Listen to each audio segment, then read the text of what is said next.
మా latest videos కోసం మా ఈ తెలుగు న్యూస్ ఛానల్ సబ్స్క్రైబ్ చేసి గంట సింబల్ యాక్టివేట్ చేసుకోండి. 2024 మార్చి 8న మహాశివరాత్రి రాబోతోంది. ఇది 349 సంవత్సరాల తర్వాత వస్తున్న చాలా అరుదైన శివరాత్రి. శ్రవణ నక్షత్రంతో శుక్రవారంతో కలిసి వస్తుంది. ఏటా 5 రకాలైనటువంటి శివరాత్రులు వస్తాయి. అందుట్లో మొదటిది నిత్య శివరాత్రి, అంటే ప్రతిరోజు శివారాధన చేస్తారు. రెండవది పక్ష శివరాత్రి, అంటే ప్రతి నెల శుద్ధ బహుళ చతుర్దశులలో శివార్చన చేస్తారు. మూడవది మాస శివరాత్రి, అంటే ప్రతి నెల బహుళ చతుర్దశి నాడు మాస శివరాత్రి. ఇక నాలుగవది మహాశివరాత్రి, అంటే మాఘ బహుళ చతుర్దశి నాటి సర్వశ్రేష్టమైన శివరాత్రి. ఐదవది యోగ శివరాత్రి, అంటే యోగులు యోగ సమాధిలో ఉండి చేసే శివ చింతన. ప్రతి ఏటా మాఘ బహుళ చతుర్దశి నాడు వచ్చే మహాశివరాత్రి అత్యంత ప్రాధాన్యం గల పవిత్ర దినం. ఉపవాసం, శివార్చన, జాగరణ ఈ 3 శివరాత్రి నాడు ఆచరించవలసిన ప్రధాన విధులు. సమస్త జగత్తును దహించి వేసేందుకు సిద్ధమైన ఆలాహలాన్ని తన గొంతుకలో ఉంచుకున్న నీలకంఠుడు మహాధర్మచారినికి తన శరీరంలో అర్ధభాగమిచ్చిన అర్ధనారీశ్వరుడు, తనను యముని భార్య నుంచి రక్షించమని కోరిన భక్త మార్కండేయుణ్ణి చిరంజీవిగా జీవించమని వరాన్ని ప్రసాదించిన భక్తజన బాంధవుడు ఈశ్వరుడు. పరమేశ్వరుడి అనుగ్రహం లభించాలంటే మహాశివరాత్రి రోజున పూజ చేసుకోవటం ఉత్తమమైన మార్గం. శివ అను పదానికి మంగళకరం, శుభప్రదం అని అర్థం. శివుని పుట్టుక గురించి అనేక కథలు ప్రాచుర్యంలో ఉన్నాయి. కైలాసనాథుడైన శంకరుడు మహాశివరాత్రి నాడు లింగంగా ఆవిర్భవించిన రోజునే మహాశివరాత్రిగా పరిగణించబడుతోంది. యావత్ ప్రపంచాన్ని నడిపించే ఆ ఈశ్వరుడే మాఘమాసం బహుళ చతుర్దశి రోజు అనంత భక్తి కోటి కోసం శివలింగంగా ఆవిర్భవించాడని పురాణాలు చెప్తూ ఉన్నాయి. అయితే శివుడికి ఎంతో ఇష్టమైన ఈ మహాశివరాత్రి రోజు కొడుకులు ఉన్నవారు సాయంత్రం 6:30 ఖచ్చితంగా ఒక పరిహారం చేయాలి. లేదంటే జరిగేది ఇదే. కొడుకులు ఉన్నవారు శివరాత్రి రోజు ఈ పరిహారం చేయటం వలన ఆ కొడుకులు మంచి వృద్ధిలోనికి వస్తారు. అంటే చదువుకునే కొడుకులు ఉంటే వారు చదువుల్లో నెంబర్ 1గా మారుతారు. ఉద్యోగాలు చేసే కొడుకులు ఉంటే వారికి ప్రమోషన్లు వస్తాయి, సాలరీలు పెరుగుతాయి, సంఘంలో పేరు ప్రతిష్టలు పెరుగుతాయి. వ్యాపారం చేసే కొడుకులు ఉంటే వారి వ్యాపారాలలో లాభాలు వస్తాయి. ఒకవేళ మీ కొడుకులు చెడు మార్గాలలో ఉంటే, తాగుడికి జూదానికి బానిసలుగా మారిపోయి ఉంటే ఆ వ్యసనాల నుండి బయటపడడానికి కూడా ఈ పరిహారం ఎంతగానో ఉపయోగపడుతుంది. మీ కొడుకులకు అన్ని రకాలుగా ఈ పరిహారం పనికి వస్తుంది. మీ కొడుకులకు ఎటువంటి అనారోగ్య సమస్యలు రాకుండా ఉండడానికి కూడా ఈ పరిహారం ఉపయోగపడుతుంది. మరి ఇంతకీ మహాశివరాత్రి రోజు కొడుకులు ఉన్నవారు చేయవలసిన పరిహారం ఏమిటో ఇప్పుడు మనం ఈ వీడియోలో వివరంగా తెలుసుకుందాము. ఫ్రెండ్స్, ఫస్ట్ అయితే ఈ వీడియోకి ఒక లైక్ కొట్టి మా ఛానల్ని సబ్స్క్రైబ్ చేసుకొని మాకు సపోర్ట్ చేయండి. ఎందుకంటే మాకు మీ సపోర్ట్ చాలా అవసరం. మన సాంప్రదాయంలో కొడుకులకు ఎంతో ప్రాధాన్యత ఉంది. కొడుకులు ఉన్న తల్లిదండ్రులు అనేక పరిహారాలు చేస్తూ ఉంటారు. ఎందుకంటే సాధారణంగా కొడుకులు ఉన్న వారిని చూసి అందరూ అసూయ పడిపోతూ ఉంటారు. ముఖ్యంగా కేవలం ఆడ సంతానం ఉన్నవారు కొడుకులు ఉన్నవారిని చూసి మాకు కూడా కొడుకులు ఉంటే బాగుండేది అని అనుకుంటూ ఉంటారు. కొడుకులకే ఎక్కువగా దిష్టి తగులుతూ ఉంటుంది. కొడుకులైనా కూతుళ్ళైనా సమానమే అని బయటకు చెప్పినా మగ సంతానం కావాలని మనసులో అందరూ అనుకుంటూ ఉంటారు. కొడుకులు ఉన్న తల్లిదండ్రులను చూసి మీకేంటి, మీకు కొడుకులు ఉన్నారు, పర్వాలేదు అంటూ ఉంటారు. కానీ కూతుళ్ళు ఉంటే మాత్రము అయ్యో మీకు కూతుళ్ళు ఉన్నారు కదా అని జాలి చూపిస్తూ ఉంటారు. ఇలా మన భారతదేశంలో కొడుకులకు కూతుళ్లకు మధ్య తేడా చూపుతూ ఉంటారు. బయటకు చెప్పకపోయినా మనసులో మాత్రము కొడుకుల మీదే అధిక ప్రేమను చూపుతారు. ఇలా చెప్పుకుంటూ పోతే చాలా విషయాలు బయటకు వస్తాయి. అయితే కొడుకులు ఉన్నవారు ప్రత్యేకంగా శివరాత్రి రోజు ఒక పరిహారం చేయాలని శాస్త్ర పండితులు చెప్తూ ఉన్నారు. మగపిల్లలు ఉన్న తల్లిదండ్రులందరూ కూడా ఈ పరిహారం చేయాలి. 5 నుండి 50 సంవత్సరాల లోపు వయసు కలిగిన మగపిల్లలు ఉన్న తల్లిదండ్రులందరూ కూడా ఈ పరిహారం చేసుకోవచ్చు. అసలు ఏం చేయాలి అంటే ఏమీ లేదు. ఈరోజు మీ కొడుకులకు నువ్వుల నూనెను రాసి తర్వాత నలుగు పెట్టి స్నానం చేయించండి. అంటే మీ కొడుకులు వయసులో చిన్నవారైతే మీరే స్నానం చేయించండి. వయసులో పెద్దవారైతే వారినే నువ్వుల నూనె రాసుకొని నలుగు పెట్టుకొని స్నానం చేయమని చెప్పండి. అలా మీ కొడుకులు స్నానం చేస్తున్న తర్వాత మీరు ఒక ఉత్తరేణి మొక్కను తీసుకుని వచ్చి ఆ మొక్కతో వారికి దిష్టి తీయండి. అంటే ఆ మొక్కను మీ కొడుకు తల నుండి పాదాల వరకు 7 సార్లు సవ్య దిశలో 7 సార్లు అపసవ్య దిశలో తిప్పి దిష్టి తీయండి. ఆ తర్వాత ఈ మొక్కను దక్షిణం వైపు విసిరివేయండి. దిష్టి తీసిన తర్వాత హారతి కూడా చూపించండి. మీకు ఎంతమంది మగపిల్లలు ఉంటే అన్ని ఉత్తరేణి మొక్కలు తెచ్చుకొని ఒక్కో పిల్లవాడికి ఒక్కో మొక్కతో దిష్టి తీసి పడవేయండి. ఉదయం 5 నుండి 6:30 లోపు కానీ లేదా సాయంత్రం 5 గంటల నుండి 6:30 లోపు కానీ ఈ పరిహారం చేయాలి. ఎంతమంది కొడుకులు ఉన్నా ఈ పరిహారం చేసుకోవచ్చు. కానీ ఒక కొడుకు ఉన్నవారు మాత్రము తప్పనిసరిగా చేసుకోవాలి. లేదంటే మీ కొడుకులకు ప్రమాదాలు జరిగే అవకాశం ఉంది. శివరాత్రి రోజు కొడుకులు ఉన్నవారు ఈ పరిహారం చేయటం వలన వారికి ఉన్న మృత్యు దోషాలు పోతాయి, యమగండాలు పోతాయి. వారు భవిష్యత్తులో మంచి స్థాయికి వెళ్తారు, చదువులో ముందుంటారు, ఉద్యోగాలలో వ్యాపారాలలో మంచి లాభాలను పొందుతారు, చెడు వ్యసనాల నుండి కష్టాల నుండి బయటపడగలుగుతారు. అంతేకాదు కొడుకులు ఉన్న తండ్రులు కూడా కొన్ని పనులు తప్పక చేయాలి. శివరాత్రి పర్వదినాన కొడుకులు ఉన్న తండ్రి మర్చిపోకుండా కూడా తర్పణాలు ఇవ్వాలి పెద్దలకి, వారి తాతలకు, ముత్తాతలకు, వాళ్ళ అమ్మలకు, తమ్మలకు, ఇలా వారి తండ్రి లేకపోతే వారి తండ్రికి, తల్లి లేకపోతే తండ్రికి, ఇలా మహాశివరాత్రి రోజు వారికి తర్పణం ఇవ్వాలి. వారి కొడుకులతో, వారికి మనమళ్ళు ఉంటే వారితో కూడా తర్పణం ఇవ్వాలి.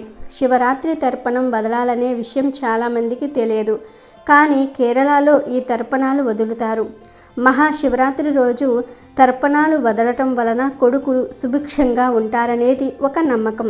కనుక మీ కొడుకులు వృద్ధిలోనికి రావాలంటే తప్పక తర్పణం మహాశివరాత్రి రోజు వదలండి. ఈ ప్రక్రియను పగటిపూట చేసుకోవాలి. తెల్లవారుజామునే నదీ తీరాలకు వెళ్ళి అక్కడ తలస్నానం చేసి బ్రాహ్మణులకు, సద్బ్రాహ్మణుల చేత మన పెద్దలకు తర్పణాలు ఇప్పించి వారికి స్వయంపాక దానం, దక్షిణ తాంబూలాలు ఇచ్చి వారి ఆశీర్వాదం తీసుకొని ఆ తరువాత శివాలయానికి వెళ్ళి శివుణ్ణి దర్శించుకొని శివుడిపేట అభిషేకాలు చేయించి శివుడికి నమస్కారం చేసుకొని ఇలా శివరాత్రి రోజు పెద్దలకు తర్పణాలు ఇవ్వటం వలన వాళ్ళు సంతృప్తి చెందుతారు. పెద్దలు మనకి ఆశీర్వాదాలను ఇస్తారు, మన వంశాన్ని వృద్ధి చేస్తారు. అంతేకాదు ఇలా చేయటం వలన మీ కొడుకులకు తర్పణాలు వదలటంపై అవగాహన వస్తుంది. ఈరోజు మీరు పెద్దలకు తర్పణాలు వదిలితేనే ఆ తరువాత మీ కొడుకులు కూడా మీకు తర్పణాలు వదులుతారు, నరకాన్ని తప్పిస్తారు. ఏదైనా పిల్లలు తల్లిదండ్రుల నుండే నేర్చుకుంటారు కదా. కనుక మహాశివరాత్రి రోజు కొడుకులు ఉన్నవారు తప్పక తర్పణం పెద్దలకు వదలండి. ముఖ్యంగా మాట వినని కొడుకులు ఉన్నవారు, భగవంతునిపై భక్తి చూపని కొడుకులు ఉన్నవారు, వారు చిన్నవారైనా పెద్దవారైనా ఇలాంటి కొడుకులు ఉంటే మహాశివరాత్రి రోజు వారిని ఎలా అయినా సరే ఒప్పించి శివాలయానికి తీసుకొని వెళ్ళి మీతో పాటు గుడికి తీసుకొని వెళ్ళి వారితో కూడా అభిషేకాలు చేయించండి. పెద్దలకు బియ్యాన్ని ఇప్పించండి. కొడుకులతో కూడా ఈరోజు పూజలు, జాగరణలు, ఉపవాసాలు చేయించండి. మాట వినే కొడుకులు ఉన్న, మాట వినని కొడుకులు ఉన్న వారిని ఈరోజు శివాలయానికి తీసుకుని వెళ్ళండి. అభిషేకాలు, పూజలు, ఉపవాసం, జాగరణలలో మీ కొడుకులు కూడా పాల్గొనేలాగా చెయ్యండి. చిన్నపిల్లలైతే ఉపవాసం, జాగరణ చేయనవసరం లేదు. జస్ట్ వారిని గుడికి తీసుకుని వెళ్తే సరిపోతుంది. ఇలా చేస్తే ఆ శివుడి అనుగ్రహం మీ కొడుకులకు లభిస్తుంది. శివ అనుగ్రహం వెంటనే ఐశ్వర్యం లభిస్తుంది. అంతేకాదు కొడుకులు ఉన్నవారు శివరాత్రి రోజు వారితో ఇలా చేస్తే ఫ్యూచర్లో వారు బాగా అభివృద్ధిలోనికి వస్తారు. తల్లిదండ్రులకు మంచి పేరు ప్రఖ్యాతులు తెచ్చిపెడతారు. కాబట్టి శివరాత్రి రోజు కొడుకులు ఉన్నవారు వారికి ఉత్తరేణి మొక్కతో దిష్టి తీసి ఇప్పుడు మనం చెప్పుకున్న విధంగా చేసి శుభ ఫలితాలను పొందండి. శివరాత్రి యొక్క మహత్యాన్ని చాటి చెప్పే కథ ఒకటి బాగా ప్రాచుర్యంలో ఉంది. వారణాసిలో ఉండే వర్తకుడు ఒకరోజు అడవిలో తిరుగుతూ దారి తప్పిపోతాడు. చీకటి పడే సమయానికి ఒక బిల్వ వృక్షాన్ని ఆశ్రయంగా చేసుకుని దాని మీద ఎక్కి కూర్చొని ఆకలితో ఆ రోజంతా నిద్ర లేకుండా జాగారం చేస్తూ తన రాక కోసం ఎదురు చూసే భార్యా బిడ్డల్ని తలుచుకుని కన్నీంటి పర్యాంతం అవుతాడు. ఆ రాత్రి ఏం చెయ్యాలో ఎటు వెళ్లాలో తోచక ఆలోచిస్తూ కొమ్మలకు ఉన్న ఆకుల్ని ఒక్కొక్కటిగా తుంచి కిందికి పడేస్తాడు. ఆ ఆకులు నేరుగా వెళ్ళి చెట్టు కింద కొలువై ఉన్న శివలింగం మీద పడతాయి. తెల్లవారగానే ఆ వర్తకుడు ఇంటికి చేరుకుంటాడు. కాలాంతంలో అతను మరణించి శివ సాయుధ్యం చేరుకున్నాడు. ఆ వర్తకుడు అడవిలో దారి తప్పిన రోజు మహాశివరాత్రి అవ్వటం, ఆ రాత్రంతా భోజనం చేయకుండా జాగారం చేయటమే కాకుండా తన కన్నీటితో శివలింగానికి అభిషేకం చేసి బిల్వపత్రాలతో అర్చించటం వల్ల ఆ వర్తకుడికి శివ సాయుధ్యం చేరుకున్నాడు. ఆ వర్తకుడు శివరాత్రి మహత్యం గురించి తెలియకపోయినా యాదృచ్ఛికంగా జరిగిన పూజా ఫలాన్ని అతను మరణానంతరం కూడా పొందగలిగినాడు. శివ అంటే శుభం, ఆనందం, మంగళం, కైవల్యం, శ్రేయం అని అర్థాలు. స అంటే శివుడని, వా అంటే శక్తి అని శివపదం మణిమాల చెప్తోంది. శివరాత్రి వేళ అభిషేక ప్రియుడైన శివుడి పార్థివ లింగాన్ని మహావ్యాస పూర్వికంగా ఏకాదశ రుద్రాభిషేకంతో, నమక చమకాలతో, పురుష సూక్తంతో పూజిస్తారు. మొదటి జాములో పాలతో, రెండవ జాములో పెరుగుతో, మూడవ జాములో నెయ్యితో, నాలుగవ జాములో తేనెతో అభిషేకిస్తారు. పరమశివుడికి అత్యంత ప్రీతికరమైన బిల్వ పత్రాలతో శివార్చన చేసి రుద్రాక్షరతో ఓం నమఃశివాయ అనే పంచాక్షరి మంత్రం జపిస్తూ శివపురాణ పారాయణం చేస్తారు. మహాశివరాత్రి శివుడికి అత్యంత ప్రీతికరమైన పర్వదినము. ప్రత్యేకించి ఈ సంవత్సరం మహాశివరాత్రి రోజు ఆడవారు ఎల్లో కలర్ లేదా గ్రీన్ కలర్ లేదా పింక్ కలర్, ఈ మూడిటిల్లో ఏదో ఒక రంగులో ఉండే చీరను కట్టుకుని శివ ఆరాధన చేస్తే పార్వతీ పరమేశ్వరుల అనుగ్రహం కలుగుతుంది. మీకు ఉన్న కష్టాలన్నీ కూడా పోతాయి. ఈశ్వరుడే ఐశ్వర్యాన్ని ఇస్తాడు. చీరలు, డ్రెస్సులు ఇలా మీరు ఏ దుస్తులు ధరించినా ఈ రంగులో ఉండేవి ధరించండి. ఆడవారు, ముఖ్యంగా పెళ్ళైన ఆడవారు శివరాత్రి రోజు ఈ రంగులో ఉండే దుస్తులు ధరిస్తే దీర్ఘ సుమంగళి యోగం కలుగుతుంది. భర్తకు మంచి జరుగుతుంది. శివుని అనుగ్రహం లభిస్తుంది.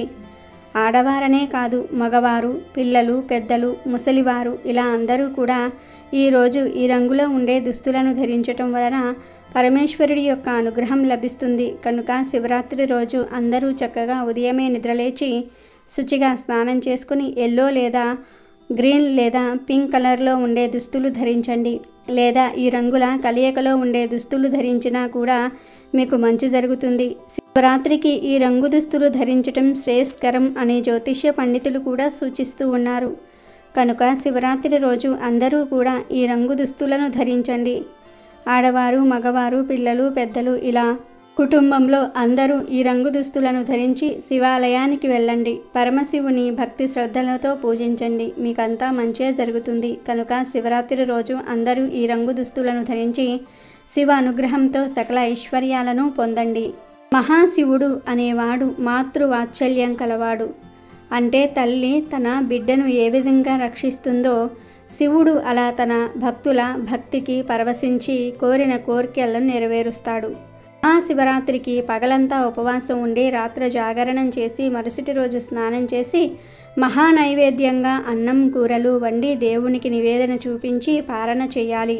అంటే ఆ పదార్థాలు తిని ఉపవాసం విరమించాలి. మీరు తినడానికి ముందే బ్రాహ్మణులకు కానీ పేదవారికి కానీ భోజనం పెట్టాలి. వారెవ్వరూ అందుబాటులో లేకపోతే ఆవుకు కానీ పశుపక్షాదులకు కానీ ఏదైనా ఆహార పదార్థాలు తినిపించి ఆ తర్వాత మీరు పారణ చేయాలి. పిలిస్తే పలికే దైవం శివుడు. భోలాశంకరుడికి అభిషేకం చేయించటం ద్వారా పరిపూర్ణ జ్ఞానాన్ని, దైవానుగ్రహాన్ని పొందవచ్చునని పురాణాలు తెలుపుతూ ఉన్నాయి. అభిషేకం సమయంలో దైవ విగ్రహాల నుంచి అత్యంత విలువైన శక్తులు వెలువడుతూ ఉంటాయి. అభిషేకాలు అంటేనే దేవతలు ప్రీతి చెందుతారు. అభిషేక ప్రియుడు శివుడు. అందుకే శివుడికి అభిషేకం చేయించటం ద్వారా విశేష శుభ ఫలితాలను పొందవచ్చును. సాధారణంగా శివుడిని నీటితో కానీ పాలతో కానీ అభిషేకిస్తూ ఉంటారు. ఏ ద్రవ్యంతో అభిషేకించిన ఫలితం ఒకేలాగా ఉంటుందని అనుకుంటూ ఉంటారు. కానీ మహర్షులు ఎంపిక చేసిన ఒక్కో ద్రవ్యంతో అభిషేకించటం వలన ఒక్కో ఫలితం ఉంటుందని చెప్పబడుతోంది.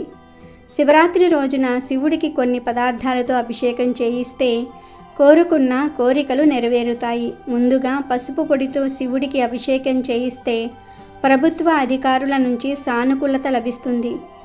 తిరుమంజన పొడితో అభిషేకం చేయిస్తే దైవ అనుగ్రహం లభిస్తుంది. గ్రహ దోషాలు తొలగిపోతాయి. బియ్యపిండితో అభిషేకం చేయిస్తే అప్పుల బాధలు తొలగిపోతాయి. చందనాది తైలంతో అభిషేకం చేయిస్తే ఉదర సంబంధిత రుగ్మతలు తొలగిపోతాయి. పంచామృతంతో శివుడికి అభిషేకం చేయించటం ద్వారా అష్టైశ్వర్యాలు చేకూరతాయి. నేతితో శివాభిషేకం చేస్తే మోక్షం సిద్ధిస్తుంది. పాలతో పరమాత్మకు అభిషేకం చేయిస్తే ఆయుర్దాయం పెరుగుతుంది. పెరుగుతో శివ అభిషేకం ద్వారా సంతాన ప్రాప్తి చేకూరుతుంది. బత్తాయి పండ్ల రసంతో శివ అభిషేకం చేస్తే ఆరోగ్యం సిద్ధిస్తుంది, అనారోగ్యాలు మాయమవుతాయి. చెరుకు రసంతో శివ అభిషేకం చేయిస్తే ఆయుర్దాయంతో పాటు సంపూర్ణ ఆరోగ్యం లభిస్తుంది. నిమ్మరసంతో శివ అభిషేకం చేస్తే శత్రుభయం ఉండదు, యమభయం ఉండదు. కొబ్బరి నీటితో శివ అభిషేకం చేస్తే ఉన్నత పదవులు, హోదా, గౌరవము, కీర్తి చేకూరుతుంది. ఉసిరికాయ పొడితో శివ అభిషేకం చేయిస్తే రోగాలు మటుమాయమవుతాయి. పన్నీరుతో శివ అభిషేకం చేస్తే సంతోషకరమైన జీవనం ప్రాప్తిస్తుంది. చందనంతో శివ అభిషేకం చేయటం ద్వారా కీర్తి ప్రతిష్టలు ఇనుమడిస్తాయి. గరికి నీటితో శివ అభిషేకం చేస్తే నష్టమైన ద్రవ్యము తిరిగి పొందగలరు. పెరుగుతో అభిషేకిస్తే బలము, ఆరోగ్యము, యశస్సు లభించును. భస్మాభిషేకంచే మహాపాపాలు నశించును. అలాగే అన్నాభిషేకం ద్వారా ఈతి బాధలుండవు, సకల సంతోషాలు సిద్ధిస్తాయి. తేనెతో ఈశ్వరుడికి అభిషేకం చేయిస్తే అద్భుతమైన పాత్రం సొంతమవుతుందని ఆధ్యాత్మిక పెద్దలు చెప్తూ ఉన్నారు. బిల్వ పత్రాలు, జిల్లేడు పువ్వులు, గోగు పువ్వులను శివ పూజకు తప్పకుండా సమర్పించాలి. ప్రతి ప్రదోషానికి బిల్వ పత్రాలను శివాలయానికి చేరవేస్తే పరమేశ్వరుడి అనుగ్రహం లభిస్తుందని పెద్దలు సూచిస్తూ ఉన్నారు. అమెజాన్లో బెస్ట్ డిస్కౌంట్స్ కోసం వీడియో డిస్క్రిప్షన్లో లింకు ఉంది, చూడండి. అలాగే మా టెలిగ్రామ్ ఛానల్ సబ్స్క్రైబ్ చేసుకోండి.